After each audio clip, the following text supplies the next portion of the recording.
think so. Everybody, we are into number 3 episode on the Maslow Mountain. And just today, we are going to talk about why.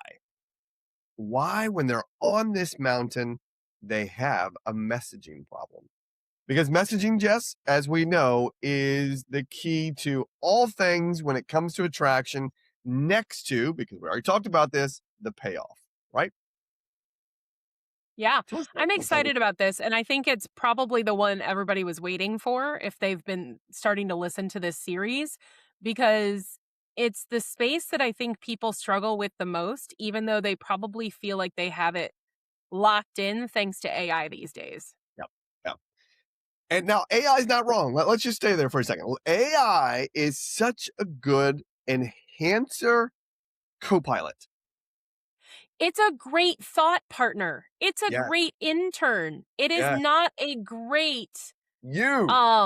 content creator without a lot of work being put in up front. And even Right. then, I still think that you need to be the key decision maker. Yeah. I So you literally was just talking to somebody today who builds custom AI platforms and tools because I had an idea of one.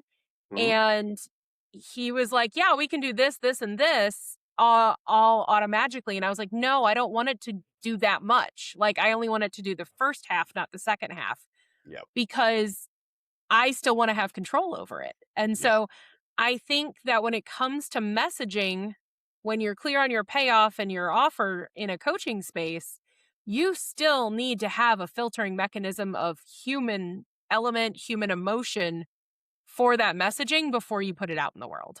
And this is such a great way to start this podcast because AI is awesome.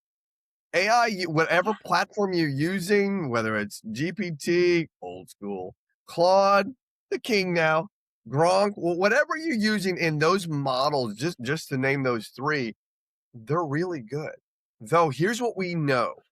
It's now getting to the point, ladies and gentlemen, when it comes to your messaging, people can see the difference between an AI written one and a real person written one if you haven't done the work.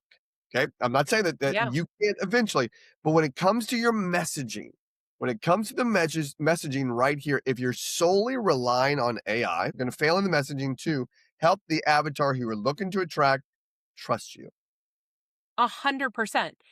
And I think it's so funny how we've gotten almost conditioned to lean into AI so much. And now actually, one of the coaches in our community and an amazing growth strategist in our world, Julia, was telling me that now companies are having to backtrack because they gave their employees free reign and they have maxed out their annual budget for AI usage before we're halfway through the year. And companies who were replacing people with AI agents are now spending more on the AI agent tokens than they were on the humans. Isn't that So crazy? we're in this very weird world, and this will be a fun time capsule episode to look back on in the Yeah. future. But the messaging part of it stands true. You, as a human with emotions, has to be the one that positions the messaging and delivers the messaging, That's right. because you are not going to have an AI agent walking around at a conference telling people who you are and what you do and how you help them. And so understanding the language of that matters more than anything else these days. We talked about this before the podcast, so I'm going to set you up here for success. What is the number one quote unquote pipeline killer? Quote unquote meaning not a pipeline killer, but the actual script that they use. Oh, I help blank build blank or do blank. I That's right. mean, it's the most generic phrasing there is. And so it's I help real estate agents get more business. I help small business owners work less hours. I help like that is so generic and boring that it's unattractive and it gets lost in the noise. And the reason I say it gets lost in the noise is because we are past a world of information. We're past the information age. We are now in the, I want to say, implementation age, but more so the connection era. Yeah. People are dying for human connection, and they're so inundated with noise and how-tos and all these things that it really is just background noise to them. And so you want to make sure that your messaging is speaking to where they currently are, but in a way that is authentically unique to you. That's right. Yeah. And That's right. so I help blank do blank can be the right sequencing in terms of short sentence, but the wording has to be unique and not generically generated by an AI partner. Yeah, very true. I was playing with some of this language this past week, and it hit me that when we talk about the avatar, we talk about the avatar specifically and who they are, where they are, and how they think, right? So when we get that psychographic part, the idea here in the messaging is you've got two options here: think and feel, right? The think is, oh, I think I like that, or the feel is, whoa, that made me feel something. Your messaging. And it got to, as I was in this creative space, it was, how did Adam know I was already feeling that? Right? With messaging, right? So Hmm. that was something that I was thinking, was like, where can we create messaging? How do we create such good messaging to the avatar we are looking to attract for them to say, how did he or she know that I was thinking that? How did he or she know that I was feeling that? That's the type of messaging we want to start to establish, because what's that going to do? It's going to start to create a trust mechanism. Right. Well, what you're saying is you're being very specific to their pain or their problem. That's right. And that's the key factor there is the generic blank build blank blank achieve blank is generic. It's not specific. And people buy from specialists, not generalists. We've talked about that before. So they want to specifically know what you do, specifically know how you help, and know that you specifically understand their problem. That's right. And that specificity is what is the trust builder over anything and everything else. That's right. But at the same time, specificity does not mean big brain cerebral language or fancy language. And so I do want to bring this back to the Maslow Mountain because that's that's part of what we're talking about here is understanding where your people are in their journey, understanding their pains and their problems, speaking it to it specifically where they are. That's Yeah. the last piece of that. Yeah. And I think a lot of people will use an AI partner or whatever and they'll work on the first few, but they'll forget that last piece of their language needs to speak to where the person is in the journey on the mountain. So good. And that language just, I mean, we're talking about language, and that language right there was so good, because here's what I caught from you as you said that: where they are, not what Mhm. you do, right? It's like, where are they?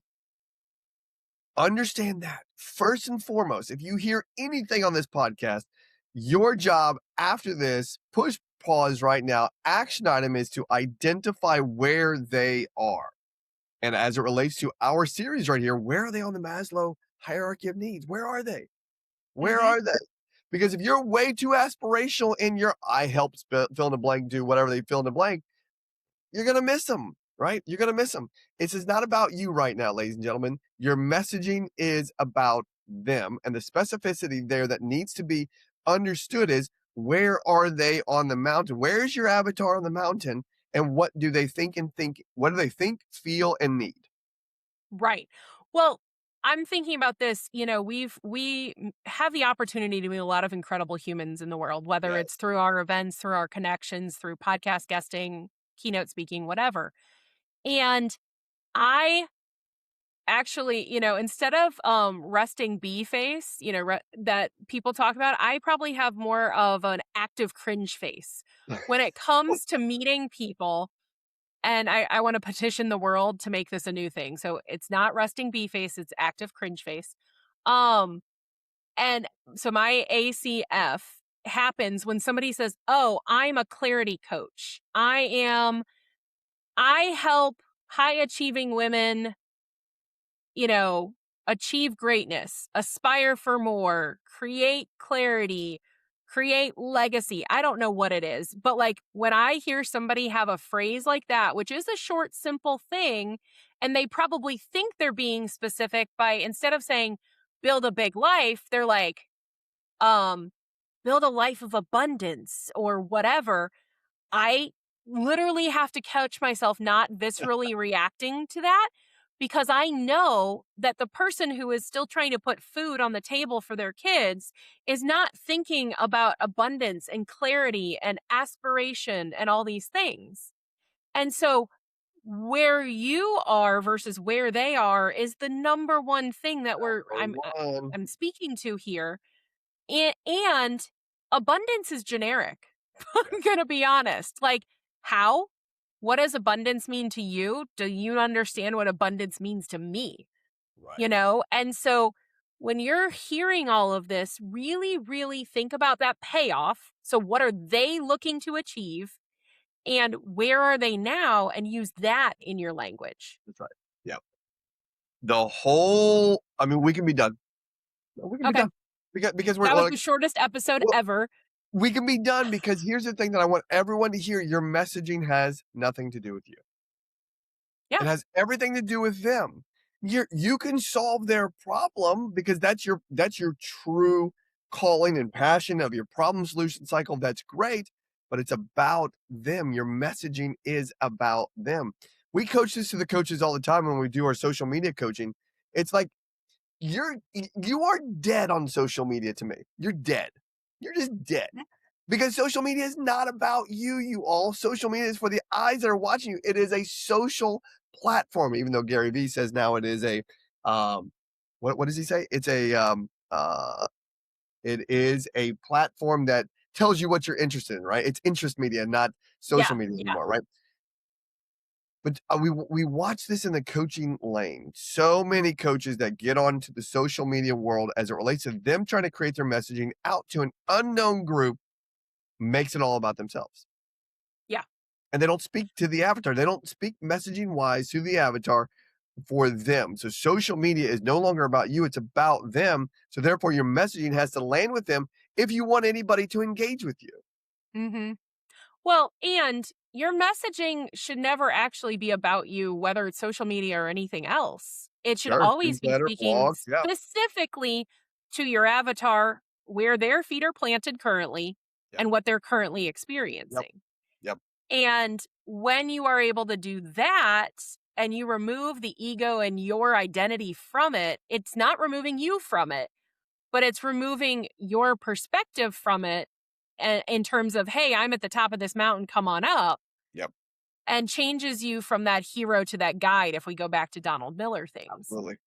And that's where I think people struggle the most is like you said, social media, when you're on it for you and to generate interest in you or your offer, you're doing it all wrong. Yeah, Because nobody is going to social media for purchasing, right, for solving problems. They're going for entertainment, for connection, like I talked about at the beginning of the episode. that's right. They're there to find other humans that have the same interests in them. They're not there to buy a coaching product.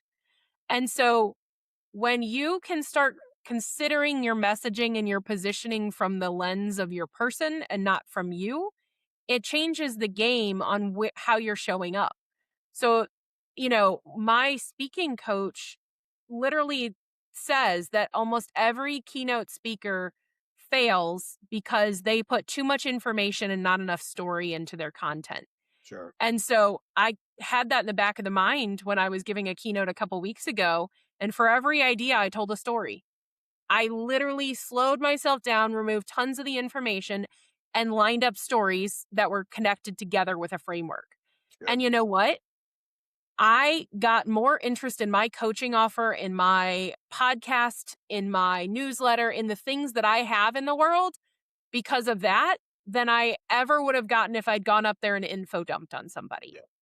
Yeah. And so I don't say that to make that a me statement. I'm just saying there is validity in what Adam and I are sharing on this podcast that is real life experience of when you can find ways to connect with people and meet them where they are through storytelling, through simple content, that allows them to then dive deeper into who you are and what you do, and they can ask more questions. That's right. So I had 45 seconds on the stage at a different part in the event to say who I am and what I did. And, it was, hi, I'm Jess Weber. I'm a speaker, a coach, a podcast host, and I help people create a clear path through their information to their outcome. And that was my 45-second pitch. Yep. Perfect. And I say that, again, not to make it about me, but because clear path through their information to their outcome is simple language. Yeah. It also means clarity. It also means alignment. It also means opportunities for abundance and all these other big, fancy, fluffy words. But I didn't use any of those because I was speaking to people where they were, not where I was. Right. And so that's what we want you to hear here is it's not about your identity and the language for you. It's about their identity and the language for them. So good. You know who I love watching who's actually changed his messaging now on the gram? I love watching Taki Moore now. Taki has Yes. done such an incredible job. And he's the OG, right? Taki is amazing. Go watch him because what he does now on his reels is exactly what we're talking about. His Hmm. messaging is through storytelling. His messaging is, hey, I had pie on my face because here's what I was doing wrong, right? He Hmm. tells it through stories and he actually gives incredible value. And I actually love watching him a lot now. Taki is one of the few people that I will stop for every reel. I Yes. will probably actually make it to the end of a YouTube, even Yep. though he is one of the most ADHD humans on this Yes, planet, I love him. because of the fact that he's understood the message that we're delivering in terms of messaging. That's right. And, if you know anything about Taki, you know that pretty much every famous player in the coaching and consulting and product space has been taught by Taki. That's They right. just made what they learned from Taki unique to them. And so I think that this example aligns because of the fact that, you know, Taki is his own entity, and every person, we can point back to Taki and learning Yeah. things from him just like everybody else can. But he has a very clear, simple message on how he helps people do a thing. Yeah. Yeah. And he shows up in the most authentic Taki way. And Oh, the right people that need him so find good. him, and everybody else finds the right lid for their pot. That's right. Because there's a lid for every pot, but not every lid fits every pot. And And I and that to me right there is the permission that I think a lot of coaches are looking for to be more discerning in their messaging and be more unique and authentic in their messaging. Because I feel like when people go generic, they're trying not to rule out potential collaborations, sales, whatever. But when you go generic, you damage your ability to find the right people. Yep. And so I truly think that Taki is a perfect example of leaning hard into himself authentically, but having a clear understanding of positional messaging and then sharing it abundantly and unabashedly with the world. And here's what I love. Let's go back to the word authentic here with Taki. Is first of all, his reels are so simple, so good. He's always in his brand outfit, which is a black shirt that's like cut off around the neck and no shoes. The guy never wears shoes. He lives in, I think it's Australia or New Zealand, one of the Yeah. two. And so I met him through Martell. And even when we were in Kelowna, British Columbia, the guy still didn't have shoes on. I'm like, dude, it's Canada. This isn't New Zealand or Australia. You got to put some shoes on. It was funny. But he's just so authentic and so genuine. But here's the cool part. That was 3 years ago when Hmm. we were engaging with him. And now for him to come back to where he was authentic back then, but what he understood and what he's done different now is his messaging is different now. His messaging to the avatar of who he's attracting is better. Let me say, it was great Yeah. before. Now it's even better. And so he's such a good example to go watch and see how he does his thing because Jess, I can tell this is a spicy space for you. This is a space where you have such passion because you've done such a great job on this podcast that we love watching coaches have success. Mhm. And we love when coaches have success through their authentic lens, not through their inauthentic lens of trying to be someone that they're not. Because we can call it out every single waking moment when we're watching someone, whether they're in front of us or whether they're on a Zoom or whether they're on social media, they're inauthentic because their messaging is about themselves, not Mhm. about their avatar, and they're not meeting the avatar where the avatar is. They are attempting to take the avatar up the mountain already, and they have no idea where the avatar is on the mountain being the Maslow Mountain, right? Yep. So So love, love, love your energy here. This is good. thank you. Well, you're right, it is a spicy space, and I think it comes back to there's a big difference between ego and confidence, Yes. and I understand people who are trying to position themselves may struggle with imposter syndrome, but showing up with ego and crush imposter syndrome is the fastest way to not close a deal. Yes, And totally. and so I will challenge anybody and everybody who is working on their messaging, which only stems from understanding your payoff. So if you don't have your payoff, go back an episode. But what to check your ego at the door, you can be confident in the outcome, you can be confident in the ability to serve, but you have got to meet people where they are and not talk about where you are. Yep. Yep. And when you can do that clearly and, like I said, authentically, it changes the game for you. And Yes. you become attractive without peacocking. And that's such a Mhm. beautiful thing in a space where, peacocks thrive in entrepreneurship and Yes, online in the we social do. world. We totally do. And so it's like stop the peacocking and just really start being you, even Yeah. if you're, a manatee. I don't care. Well, and that's the cool part, right? That's the cool part. Start being you. And if you don't know who you are, that's why we are here. Right? Yep, That's truly why we have the I Love Coaching community is to help you identify that, right? Identify who you are, identify this space that you want to be in, identify all the aspects to get to the point where you are now having significance in other people's lives, right? yes. Success follows significance, and we know that all day long. But the reason why a lot of coaches we have worked with in the beginning had challenges was because of that language right there, Jess. They were unclear of who they are. Therefore, their messaging didn't land with the right avatar, with the right spot where the avatar is, because they were making it about themselves. Yep, that's it. Exactly. Yep. Okay. Great job today. High five or virtual fist pump. Yes. Knuckles. Knuckles. Good job. So this was number 3.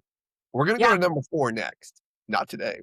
But number 4 is a really, really powerful one because it's how do we do this, Jess? How do we take this approach of understanding the right messaging, establishing, creating the right messaging, and letting it work without us? Right? Let Right. it work where it's not just coming from a talking head, it's actually coming from something else that is working without us. And we're that's where I'm gonna leave it. I'm not gonna give them any more. So you gotta come back to the next one and just land the plane. Go for it. Yeah, well, I would be remiss if I didn't share that Adam and I, like I said, speak from experience and we take our own advice. And so, if you haven't been to the I Love Coaching pod or I Love Coaching Co website, whether for podcast episodes, for our free guides, for anything, I'll challenge you to head on over to that. So, ilovecoachingco.com, because we're actually working on making our messaging speak to where our avatar is standing on the mountain all the time. And so it's ever growing and changing as we learn, teach, and grow right alongside our community of coaches. So Yes. ilovecoachingco.com. Go check out our guide, go check out our next challenge, and we'd love to see you there. We'll see you guys over there. See you. Bye.